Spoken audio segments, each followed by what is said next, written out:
Hello and welcome to Cambridge, Massachusetts. Tonight I'm with a very special guest. The guest tonight is Steve Pinker, and he's a Harvard College professor of psychology at Harvard University. And Steve, has written, as many of you probably know, a large number of books and has explored a large variety of things in his writings. And today we're going to be discussing a little bit of the implications of his writing, the way that we think about the world, and hopefully he's going to share with us some of these nuggets of how to think about human nature, how to think about the way that we think, and what are the implications of the way that we think. So the first question that I want to ask is that people tend to associate evolution with biology and with the changes of morphology, how an organism maybe over long periods of time, how a species changed the way that it was shaped. But you have been looking at the evolutionary psychology, or the evolution of the mind and the way that we think and the way that we behave. And I would like to ask you first if you could explain us a little bit how evolution can shape behaviors. Yes, Darwin himself was adamant that his theory applied not just to bodies, but also to emotions and perceptions and behavior. Via the brain, of course, which is a part of the body. And by shaping the brain, the evolution can ultimately shape what we think, what we feel, and how we act. And this is, in a sense, obvious for some of our most ardent desires and drives. Why do we want to live rather than die? Why do we love our children? Why do we like to stay in a moderate range of temperature rather than too hot or too cold? Why do we eat foods that are rich in calories? Why are we afraid of things like heights and dangerous animals and the dark and deep water, and not afraid of driving without a seatbelt or a loose carpet on stairways? Things that are statistically much greater threats to our health and safety, but which we did not evolve to experience. So these are some obvious things, and everyone would recognizes that drives like hunger and thirst and sex and safety are as much adaptations as the anatomy of our hand or the functioning of our liver. I think in recent decades, this has been extended to aspects of human psychology that are not as obvious, such as, why do we get jealous? Why is it deeply painful to think about your boyfriend or girlfriend or husband or wife having sex with someone else? During the 1960s, this was thought to be completely irrational. Maybe we could outgrow it. Maybe everyone could have sex with everyone else and no one would mind. It didn't work out that way. Why do we seek revenge? It's the source of so much violence and misery. Serves no purpose, but nonetheless it seems to be deeply embedded within us. Why do we feel guilt? Why do we feel anger? Why do we have language? I think more recently, Darwin's vision that the theory of evolution would help to explain human psychology as well as human bodies is coming to fruition. There are interesting, exciting, and testable hypotheses on how evolution shaped our minds. So the way that evolution would be working is that it is affecting the way that we feel and we perceive the world, and that's how it affects our behavior. But that's a modern idea, but in the past people probably had other explanations of why we behave the way that we did, that did not include sort of like this long memory that gets printed into our feelings by having great-great-great-grandparents that were maybe not even human. Yeah, right. Yes, right. So what were those other ways that people were trying to justify and understand behavior before Darwin came, before evolutionary psychology became a more prevalent way of thinking about the world? Well, before Darwin came around, probably most people's intuitive psychology was what has been called the ghost in the machine. Namely, we've got bodies, we have brains, but the brain is just the seat of the soul being some magical entity that makes decisions without having been physically caused by anything. There wasn't any attempt to think of mind, perception, memory, behavior, emotion in physical terms at all. There were theories of associationism, that we have a few primitive sensory impressions, colors, sounds, heat, light, temperature, and that when things are experienced in close succession, one reminds us of the other. That was the theory of associationism, and that was one of the major theories in philosophy and psychology for several centuries. Darwin led people to think that many of the emotions and drives that get us going can be explained as evolutionary adaptations, that is, things that, compared to their alternatives, increase the number of surviving offspring. And I think there was another revolution that was just as momentous, more momentous, and this was the revolution in computation and information of the late 40s and 1950s, where for the first time we had a mechanistic theory of how intelligence could emerge from a physical object. It was no longer magic. You no longer needed a ghost or a soul or a spirit. Neural circuitry involved in the transmission and manipulation of information could account for intelligence. You put the two together and you have the idea that the human brain is basically a naturally selected information processor. That unlike computers, which are manufactured by humans following the plan of an engineer, the human brain is an information processor that evolved by natural selection in order to allow us to manipulate our environment and to cooperate with one another. So now that if we go back a little bit, probably when we develop a lot of our policies, our laws, the way that we rule our society and norm each other, we did not have the advantage of thinking of a theory of human nature as developed as the one that we have now, the one that includes evolution into it, the one that includes the theory of computation, as you mentioned. So did the way that we or did the laws that we created, were those affected in any means by the previous theories that we had, by the ghost in the machine, or by maybe assuming that there was nothing innate about us? Yes, as the American framers of the Constitution said, what is government itself but the greatest of all reflections on human nature? We need government precisely because of flaws in human nature. I think the framers of the American Constitution very often had a fairly sophisticated theory of human nature. Obviously, it wasn't evolutionary because Darwin didn't publish his results until 1859. But intuitively, I think they had a good grasp of some of the parts of human nature that only got explained a century later. The fact that people naturally strive for dominance and power, and that this is something that any democracy has to have safeguards against. The fact that people fool themselves about how generous they are, how wise they are, and so you don't let one charismatic leader take over the government, but you need checks and balances.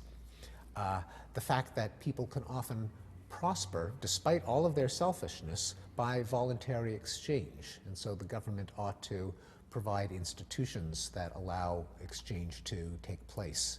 In many ways, I think that the theory of human nature that was common around the time of the Enlightenment in the 18th century was more sophisticated than some of the ones that came later that went into eclipse, but that have recently been revived in this more biological framework.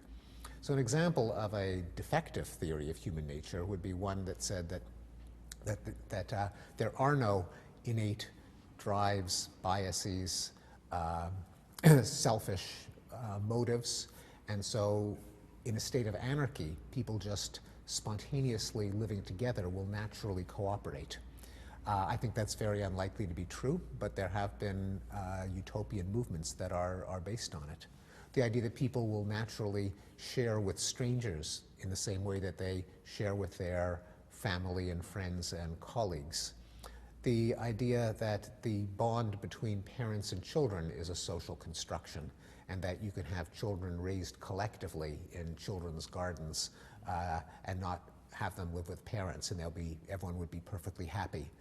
That would be another fallacious theory of human nature that went into the design of some societies, like the Israeli kibbutz, which then later got revised as people discovered the reality of human nature pushing back.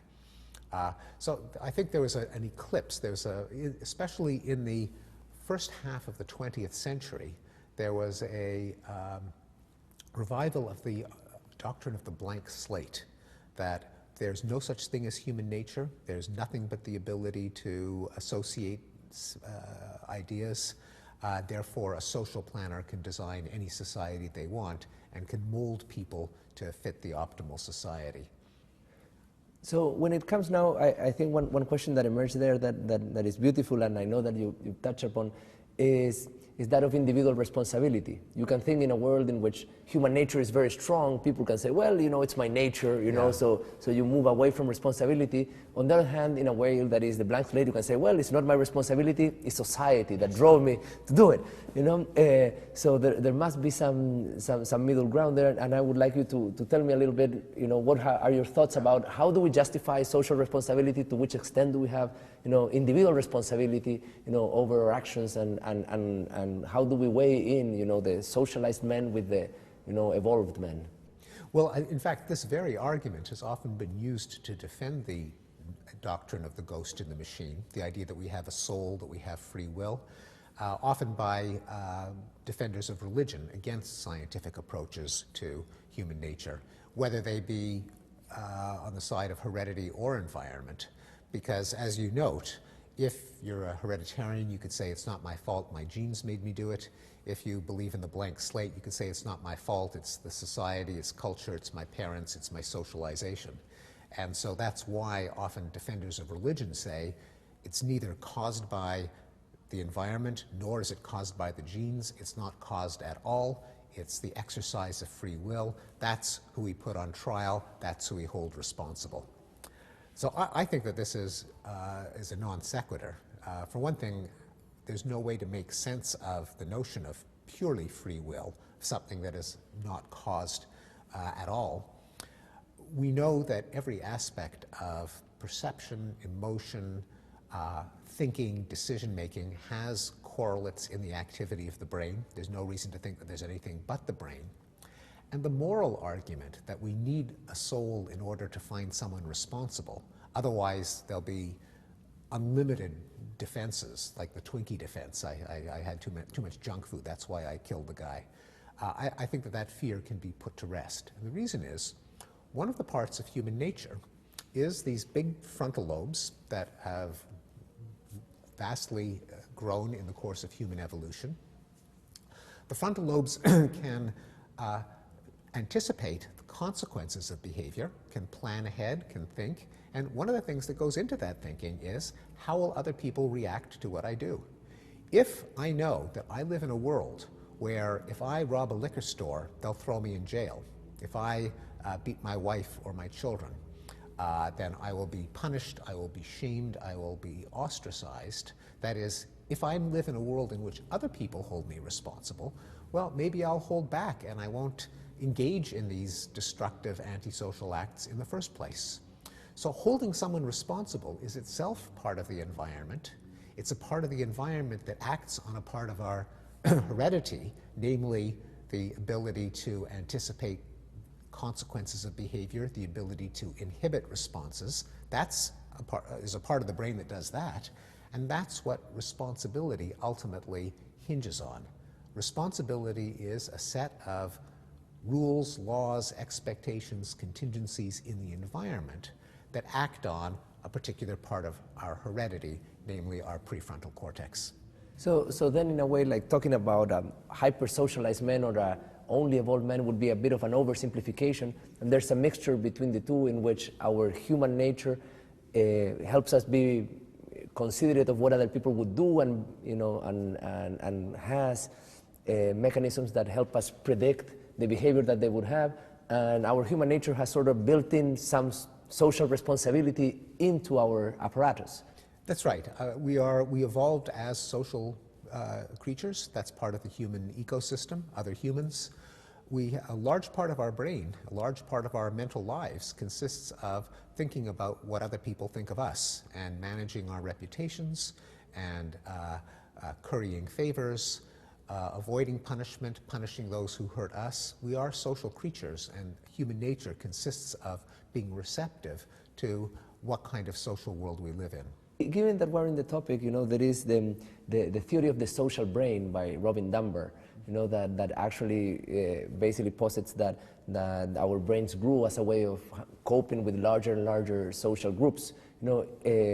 As someone that has studied brain and evolution, I'm sure that you have an opinion of that theory. It became very popular recently because of the web, and because now everyone is aware how many connections you have, friends on Facebook, have friends on Twitter. So I would like you to get your thoughts on the social brain hypothesis.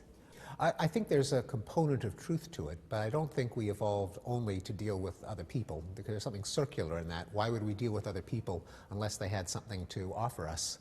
I think that three things co-evolved to make humans unusual among primates. And we are unusual. We're very weird primates. We're weird in three ways. One of them, the one that you mentioned, is that we're highly social. And in particular, we cooperate with people who are not related to us. That's very unusual in the animal kingdom. The second is we talk. We have language. That makes us also very unusual. There's nothing like human language in animal communication systems. And then the third is we're technological. You and I are here talking in this grand cathedral of technology, MIT. We're surrounded by man-made artifacts, and that has been true for as long as we've been human, since we used stone tools. We are a technological species. I think those three co-evolved. Sociality may have had to have been in place first, but it wasn't the only thing that led us to have a big brain, because we also developed spears and bows and arrows and baby slings and methods of cooking and methods of extracting poison, methods of trapping animals. We're a species that live by our wits. We outsmart other animals and plants by figuring out how to defeat their defenses. That's very much a part of being human as well. That's one of the reasons whenever humans first enter an ecosystem, there's a mass extinction. That's been true for at least 10,000 years. And the reason that I think that all three are essential is that each one multiplies the power of the other two. If you're social, then when you discover something, you not only reap the benefits for yourself, but you can exchange it with others, especially if you have language. Language is a way to exchange know-how. It's a way to cooperate over the long term. If you help me with this today, I'll help you with that tomorrow. That's the kind of reciprocal exchange that's necessary for cooperation to evolve. Information is the ultimate trade good, because I can confer a large benefit on you at a small cost to myself. With a few seconds of breath, I can teach you, say, how to fish or how to trap an animal. I haven't lost that knowledge just because I've shared it with you. We now both have it. That's a reason that you and I might cooperate, and why we might be increasingly social. So the social pressure, the technological pressure, the linguistic pressure are all part of one complex that explains what makes humans so unusual. That's wonderful. So now I wanted to ask you a little bit, about a particular aspect of human nature, and that's violence. I know that you have been thinking a lot about violence on recent years, and you just finished writing a book that has been very well received. And one of the stylized facts of that book is that violence has been declining over long periods of time, and that maybe tells us something deep about us, tells us something deep about human nature, and tells us something deep about society. So, why do you think that this decline of violence, first of all, is surprising, and what are sort of like the facts that would cement this as a fact about nature? Yeah, most people are surprised to hear the thesis until you remind them of things like, in Jesus' time they used to crucify thieves. In medieval times, they would have these lethal tournaments. In the history of America, the vice president and the secretary of the treasury challenged each other to a fatal duel.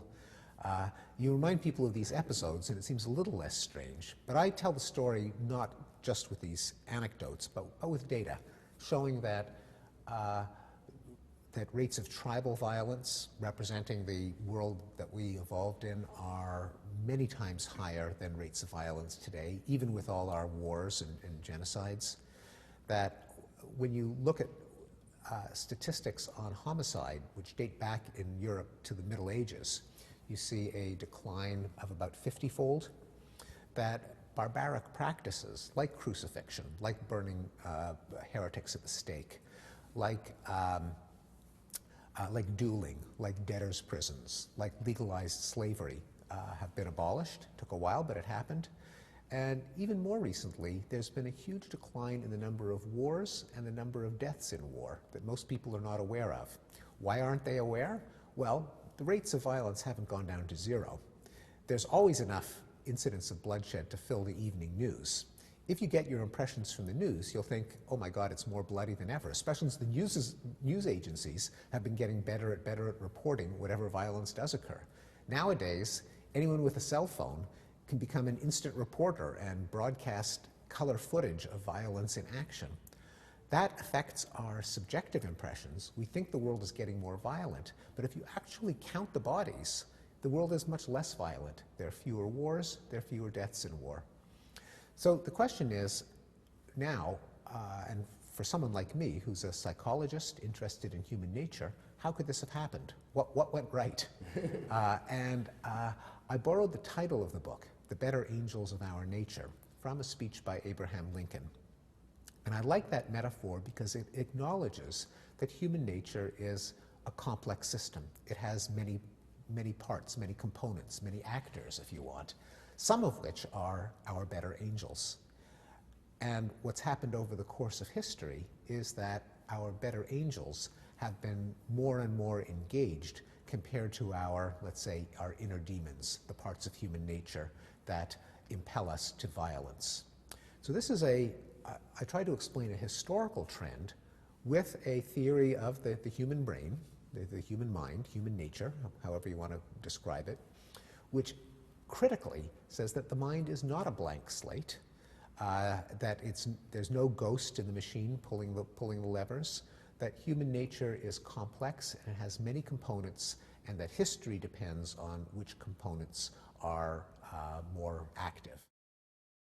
What has happened over the centuries, the millennia, the decades, is that we've built institutions like government, like commercial instruments such as money, such as trade, such as doctrine of human rights, a variety of human creations that basically give our better angels a push and allow them to predominate over the parts of human nature that make us violent, which are still here. We still have violent impulses. We're better and better at inhibiting them.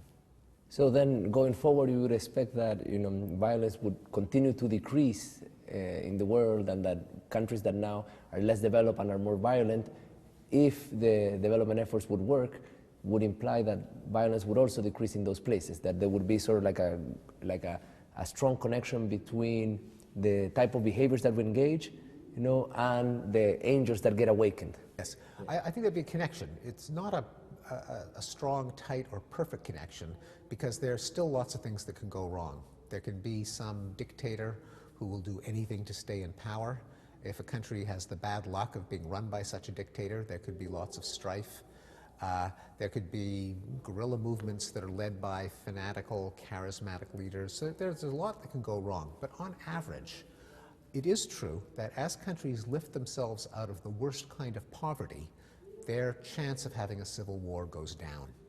So if through advances in economic development, in technology, in farming techniques, the governments get stronger, they can impose the rule of law, people find work to do instead of joining militias, the commerce that takes place is not controlled by warlords, but by commerce and rules of commerce. All of those things do reduce the rates of violence. And so to the extent that the poorest countries get less poor, their rates of civil war and militia violence should go down.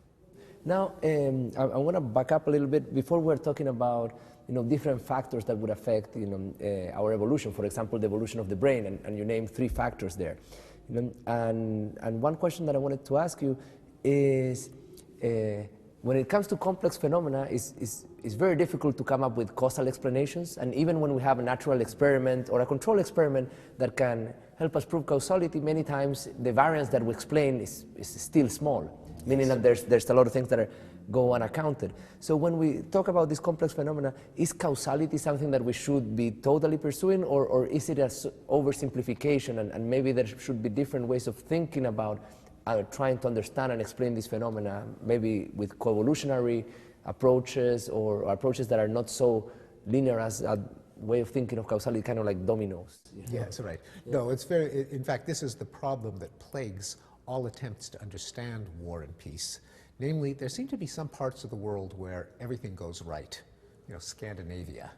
They're rich, they have low rates of violent crime within their borders, they get involved in fewer wars, women have equal rights, they're democratic, they're affluent, they have good health care, they're healthy, they live long, everything goes right.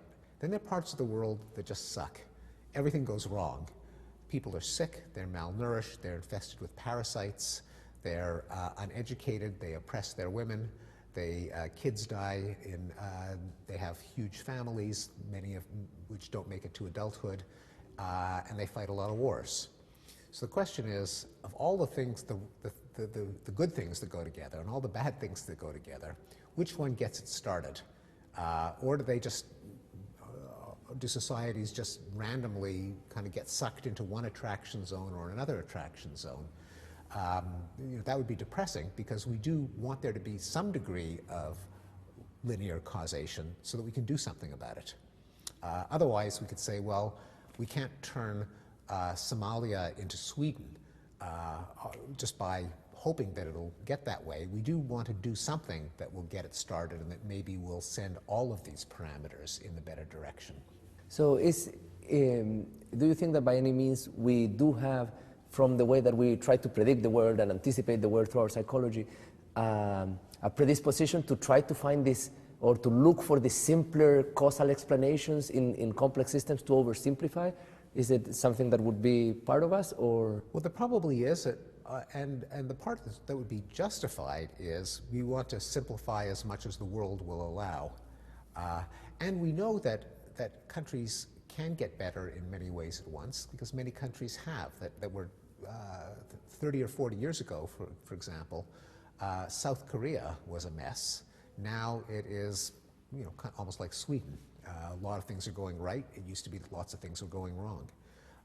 So we know that something can change, and it's not unreasonable to try to figure out what was not that there's a chain of dominoes, but still, something must have happened that set it on the right path. And it's an empirical question whether we can identify them. And whether it's a few set of factors, or whether, you know, they're many interacting in complex ways.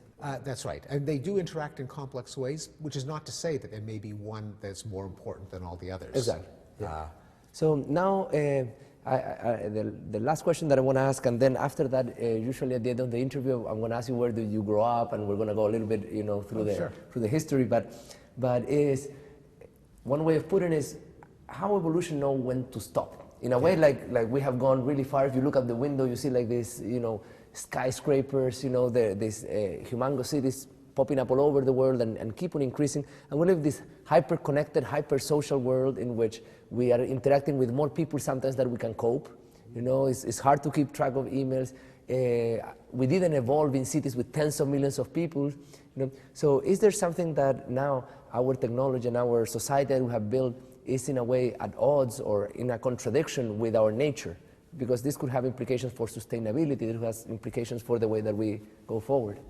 It's certainly possible, and I think there's an interplay between technology that we invent to satisfy one human need, which then may frustrate some other human need.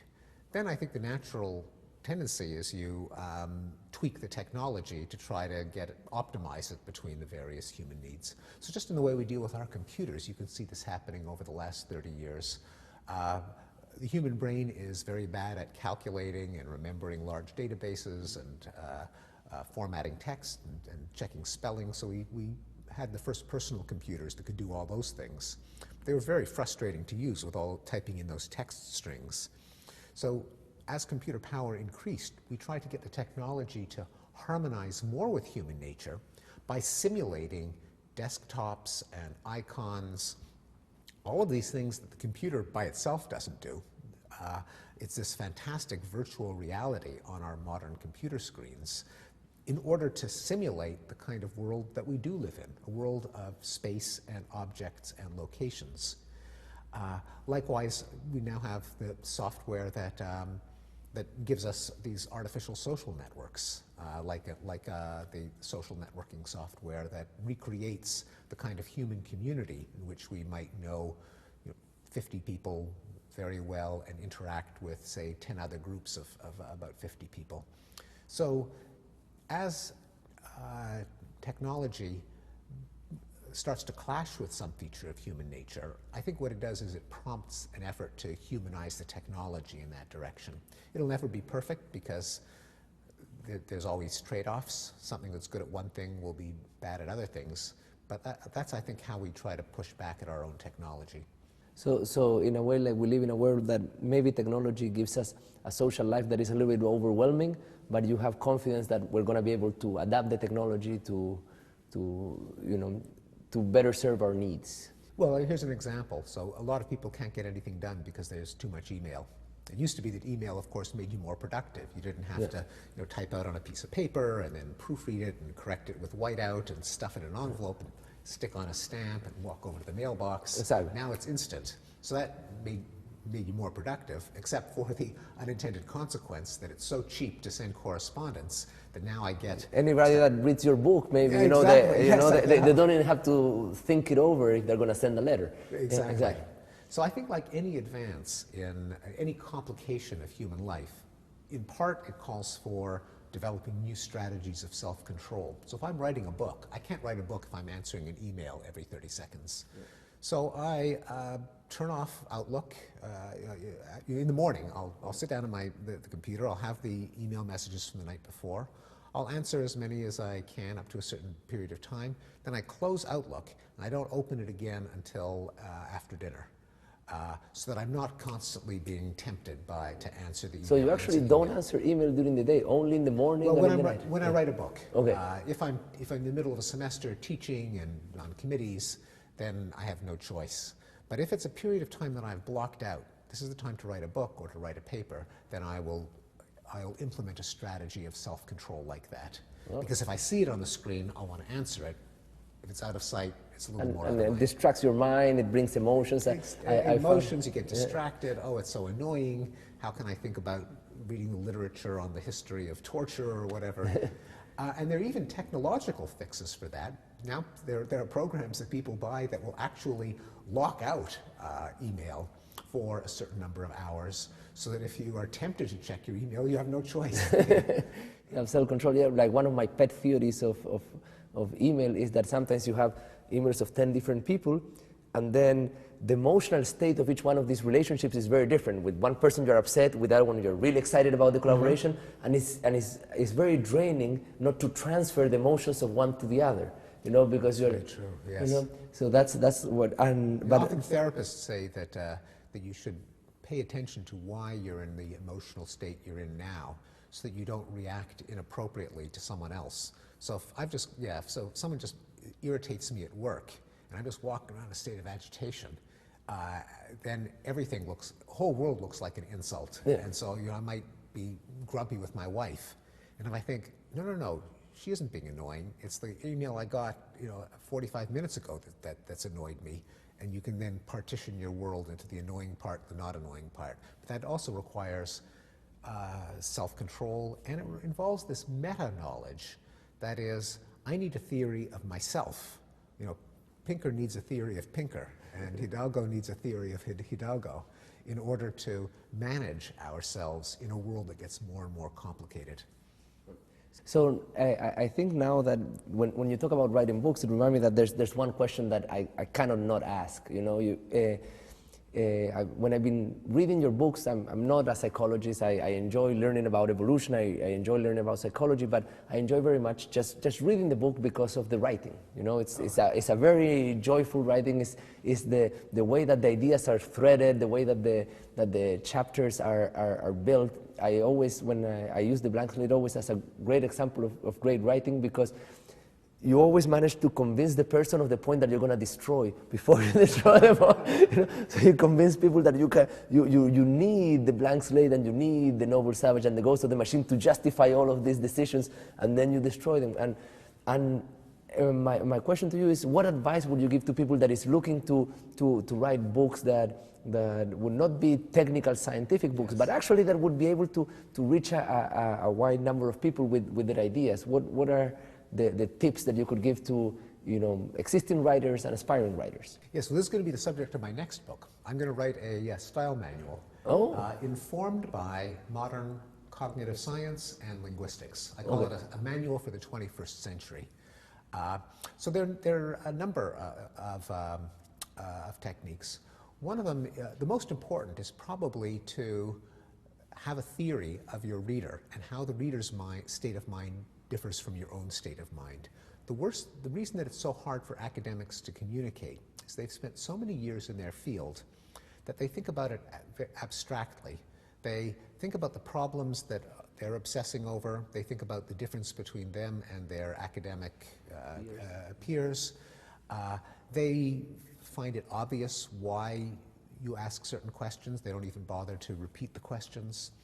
And this is a flaw in human psychology that psychologists sometimes call egocentrism, or failure of theory of mind, that is, your intuitive theory of other people's minds, that philosophers have called the curse of knowledge. That's my favorite term.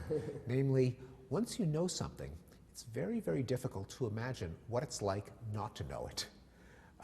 If you here's a simple example of the curse of knowledge. Take a 3-year-old child, give them a candy box, say of M&Ms. They open it up and there are pencils inside. And so they're surprised. You close it back up, and now Jimmy comes into the room, and you say, what does Jimmy think in the box? And the child will say, pencils. Now, Jimmy has no way of knowing that there are pencils in the box. And even if you ask the child, what did you think was in the box before you came in? They'll say, pencils. They can't undo their state of knowledge and imagine what it's like not to know what they currently know. Now, I think we're all like 3-year-olds in that regard, to one extent or another. And so part of writing is to go through the exercise of imagining what it's like not to know what you know, so that you start the story at the beginning, so you not only talk about ideas and research, but you explain why these are interesting questions to raise. So that's one thing. And one of the ways to do it is, before you try to publish something, you show it to someone who is not in your field, and you say, what do you think? Does this make sense? Is this interesting? And you get that kind of feedback. Another is more technical, is to think about how language works. And the big engineering problem that language solves is thoughts have a web-like structure. It's like the mind-wide web, I think of it, everything that we know, and everything's connected to everything else. But language is linear. There's one word after another. How do you map this tangled network of ideas onto a linear string?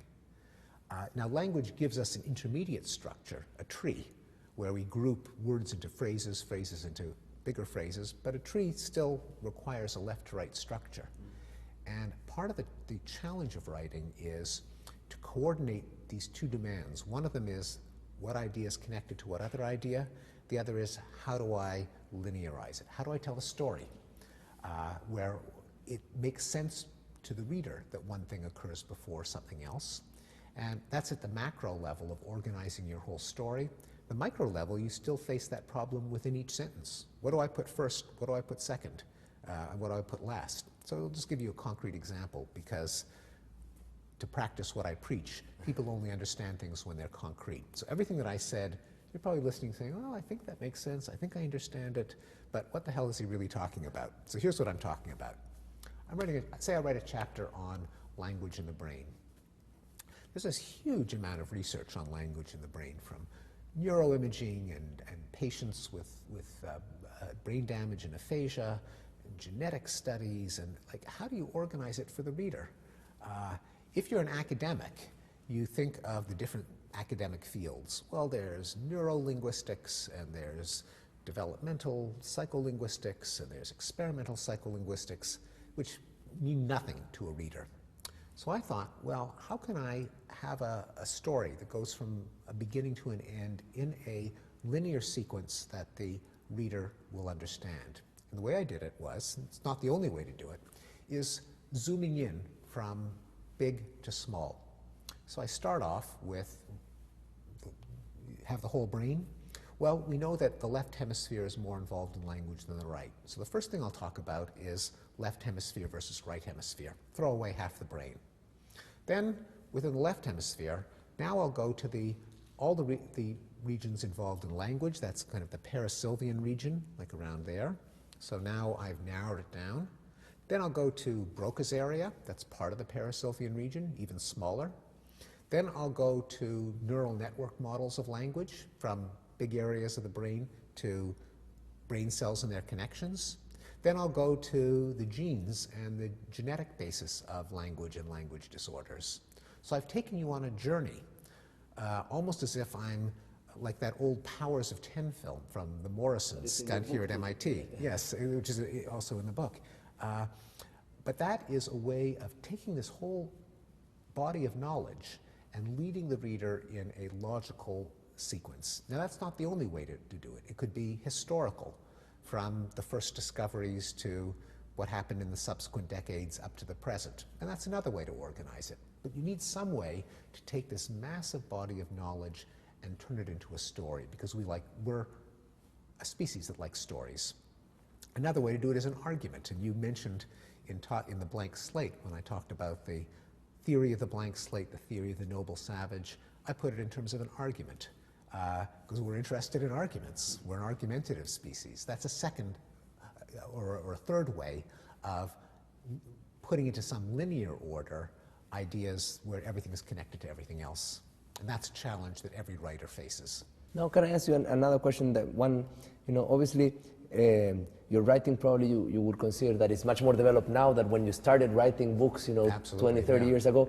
And now going back into that first thing, is if you would go back, and you would try to say, well, you've learned to write very well, but it was a long process, and you didn't know then what you know now. So what would you suggest to people that is Pinker in the 80s, in the early 80s, and they're thinking about writing their first book? Should they, maybe proceed differently than a more experienced writer? Is there a process that that would involve the learning? That any tips?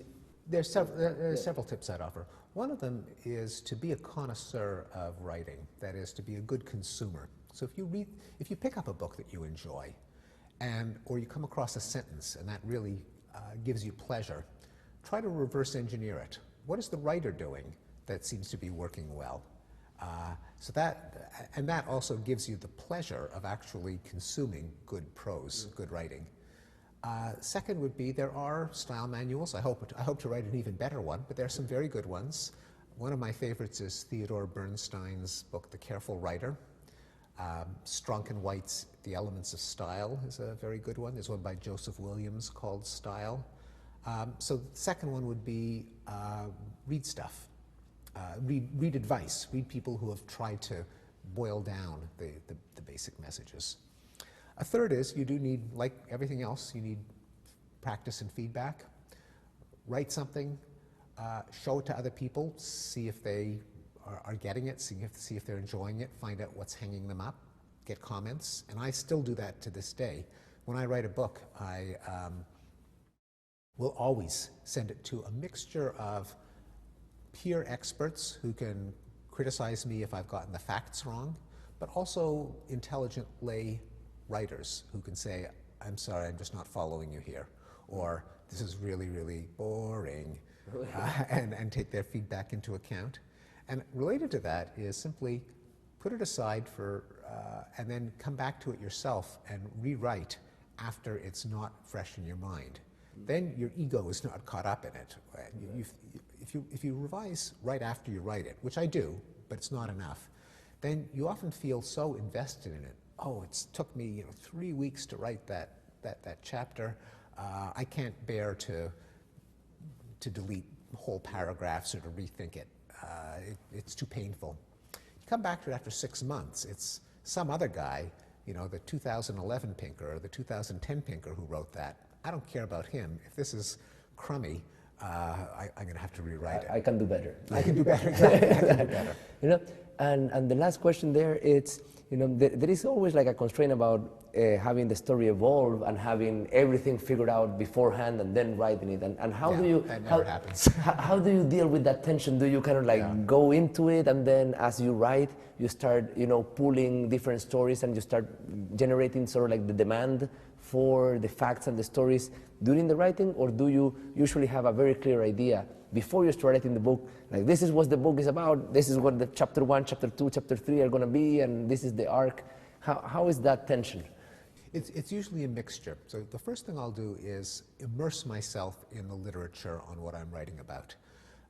That is, try to read. I can't, obviously don't read everything, but I keep reading until, especially if it's in some field that I've not been trained in.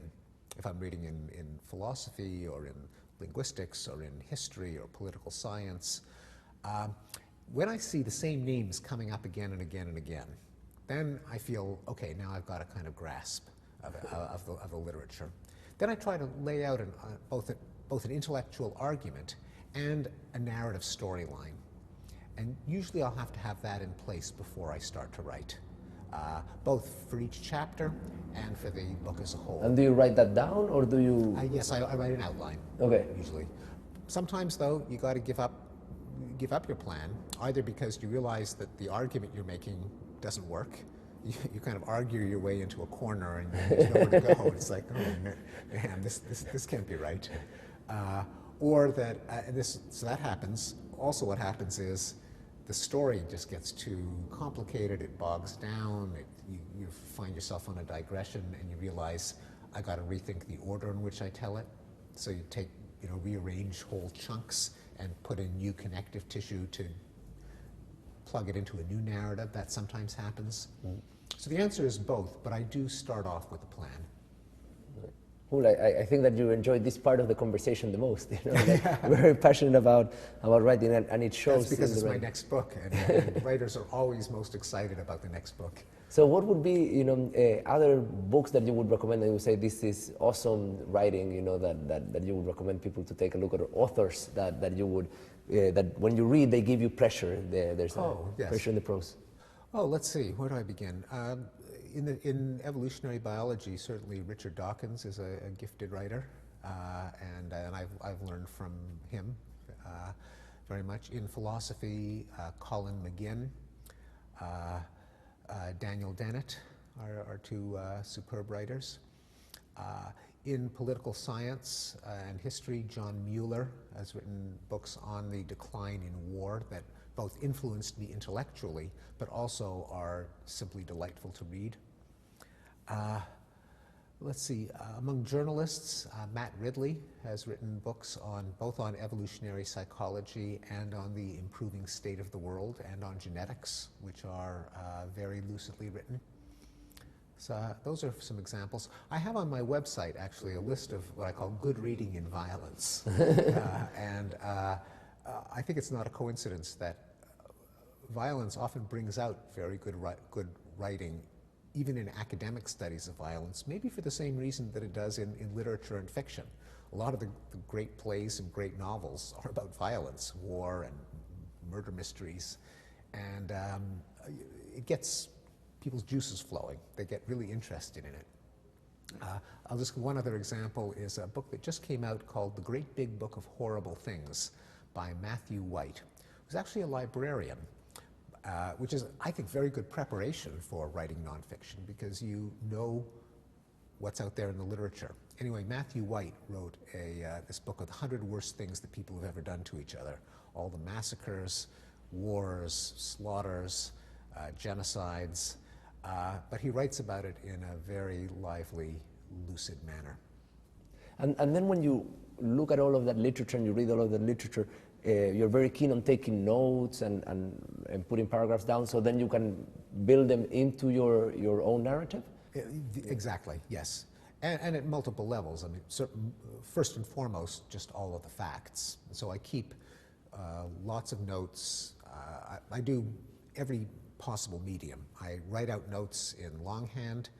I have a lot of marginalia in my physical books. In my e-books, I'll have electronic annotations. I'll have electronic documents. I have every combination to offload my own memory, which is much too feeble to keep it in mind. And I'll have it that I can consult while writing. I'll also go over it before I put together my outline for that particular chapter or that section. So that's wonderful. Thanks for all of the advice. I think actually a lot of people is going to appreciate hearing from you, like this big preview of the next book. Good. And then the last thing that I wanted to talk is at the end of every interview, what we do is a lot of people is interested to know, well, how do you go from where did you grow up to be a professor at Harvard and thinking about evolutionary psychology, thinking about the way that we think about people affects the way that we act and we behave, and how do we cement our laws, the way that thought is built on words, and how do we interpret them, and how violence has changed. So I would like to start that story, that you would help us build that narrative a little bit. And yes, we're going to do it in a time sequence, and we could start on where did you grow up? Okay, yes. I was born in Montreal, Canada. I grew up in the English-speaking community. When I grew up, English-speaking community and French-speaking community were two different worlds that had nothing in common. So I grew up speaking no French from the streets. I learned it in school, but it was very much part of the Anglophone minority. I was part of the Jewish community in Montreal, which also gave the world Leonard Cohen and Mordecai Richler and William Shatner. So that was very much part of my background, although not religious. My parents were not strictly observant, but certainly our ethnic identity was important. And it was a culture of a lot of argument and debate. There's an old saying, 10 Jews, 11 opinions. so there were arguments around the dinner table and with friends. I was a child I was born in 1954, so that was right in the middle of the baby boom, the peak year of the baby boom. I was a little too young for the big events of the 60s to be participants. All the campus unrest, I was still in elementary school and high school, but I was very, very aware of it. Older brothers and sisters of friends, newspapers, rock music, you couldn't get away from it. So I consider myself a child of the 60s, even though I was not old enough to protest the Vietnam War and so on, but I think it left a real stamp on me. And it led me to think about human nature, because the debates of the era were, would people naturally cooperate so that we can be anarchists and get rid of government? Can we get rid of money because everyone will just share? Should we be communists and organize society from each according to his ability to each according to his needs? Are we basically warlike? Can we hope for the age of Aquarius in which war will vanish? These were questions not just in the air, but people argued about them. And they concerned, I thought about them a lot. I went to college not knowing what I was going to major in, but when I discovered psychology, it seemed to me that it occupied a sweet spot in between great big cosmic questions. What's the nature of humans? What is consciousness? What is language? But then it was experimentally tractable. You could make progress, I thought, by doing experiments, looking at data. And college was in Montreal? Or? Oh, that was in Montreal. So I went to McGill University, and I got my bachelor's degree in psychology. I spent the summers, like many psychology students of the era, running rats and pigeons in Skinner boxes. But I also did work with Professor Al Bregman on auditory perception, how we process speech and music and sounds. Then I went to Harvard, and I got my PhD in psychology at Harvard. And I've been kind of bouncing back and forth between Harvard and MIT for most of my career. And then would you give any comments about like being at Harvard, MIT? What are like the main cultural differences, and what are the things that you like most about each of the two places? Well, I'm a very lucky person because I've been at two absolutely spectacular institutions, and I feel great loyalty and affection to both of them. So it's kind of like asking, like, which of your children do you like? It's kind of a taboo topic.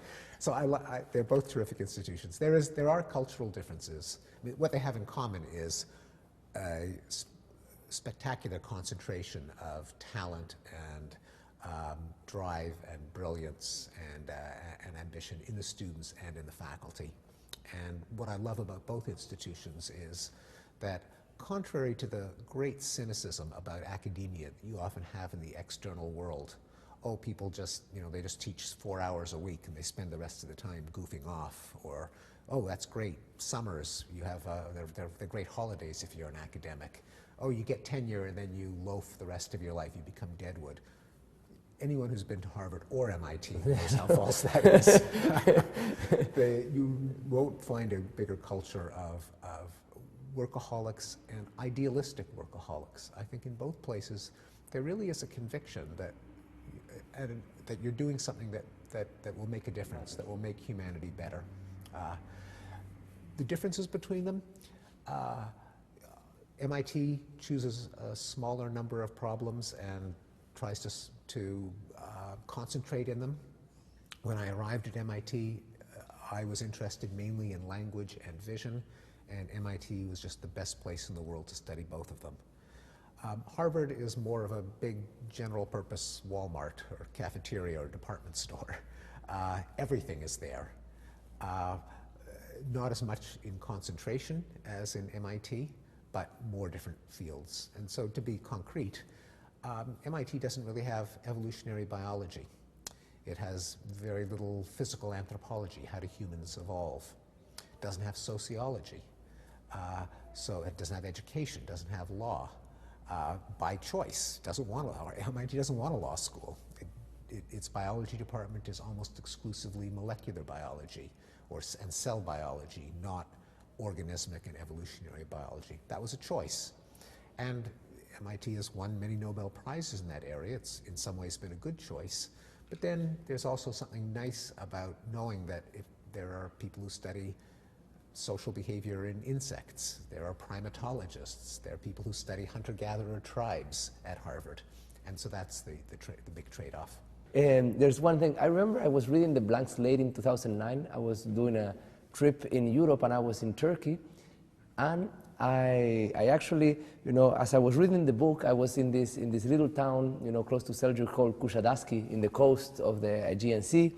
And I was reading the book and I found this shirt, and I said, actually this shirt sort of like summarizes in a pun a little bit of what I thought, the book was about. So the shirt actually has, Oh, I love it. That's fantastic. And exactly, it's stop following me. How that's fantastic. Sort of man is being followed by kind of like its evolution. And yes. I said, I live in Boston. I love your book and everything. I said, like sooner or later, I'm gonna have the chance to meet this guy. So I said, I'm gonna buy the shirt. I'm gonna throw it in a drawer, and one day I'm gonna be able to give it. So this is a token of appreciation thank you for coming to Cambridge Nights. It was a pleasure having you, Steve. Thank you. It was my great pleasure. Thank you for the shirt. Thank you for the opportunity to have this conversation. Thank you.